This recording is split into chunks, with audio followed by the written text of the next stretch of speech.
এঁচোড় চিংড়ি খেতে কিন্তু আমরা সকলেই খুব ভালোবাসি। তো আমি যেভাবে রান্না করছি সেই রেসিপিটাই তোমাদের সাথে শেয়ার করবো। একটা ছোট সাইজের এঁচোড় নিয়ে নিয়েছি, ভালো করে কেটে ধুয়ে পরিষ্কার করে নুন হলুদ দিয়ে মোটামুটি 50% মতো সেদ্ধ করে নিতে হবে। কড়াইতে শুকনো খোলায় 2টো শুকনো লঙ্কা, গোটা জিরে আর ধনে শুকনো খোলায় ভেজে এটাকে গুঁড়ো করে নেব।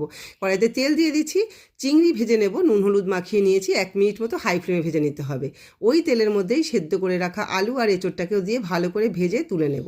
কড়াইতে তেল দিয়ে দিয়েছি, তেলটা যেই গরম হয়ে যাবে এর মধ্যে এলাচ আর গোটা জিরে ফোড়ন দিয়ে পেঁয়াজ দিয়ে দিচ্ছি একটা বড় সাইজের। পেঁয়াজটা যেই ভাজা ভাজা হয়ে যাবে এর মধ্যে আদা রসুনের পেস্ট দিয়ে দিচ্ছি, কাঁচা গন্ধ চলে যাওয়া পর্যন্ত অপেক্ষা করতে হবে। একটা টমেটো পেস্ট দিয়ে দিলাম, নুন হলুদ লঙ্কার গুঁড়ো আর ভেজে রাখা মশলার কিছুটা এখানে অ্যাড করলাম। ভালো করে কষিয়ে নেওয়ার পরে এর মধ্যে সেদ্ধ করে ভেজে রাখা এঁচোড়টাও দিয়ে দিলাম। 10 মিনিট আরও কষিয়ে নিলাম গ্যাসের আঁচটাকে কমিয়ে রেখে। যখন দেখবো কষাটা ভালো হয়ে গেছে জল দিয়ে দিলাম, গরম জল, আর চিংড়িগুলোও দিয়ে দিলাম। আরও 10 মিনিট ঢাকা দিয়ে রান্না করলেই আমাদের এঁচোড় রেডি হয়ে যাবে। নামানোর সময় ঘি, গরম মশলা আর ভেজে রাখা মশলাটা দিতে হবে।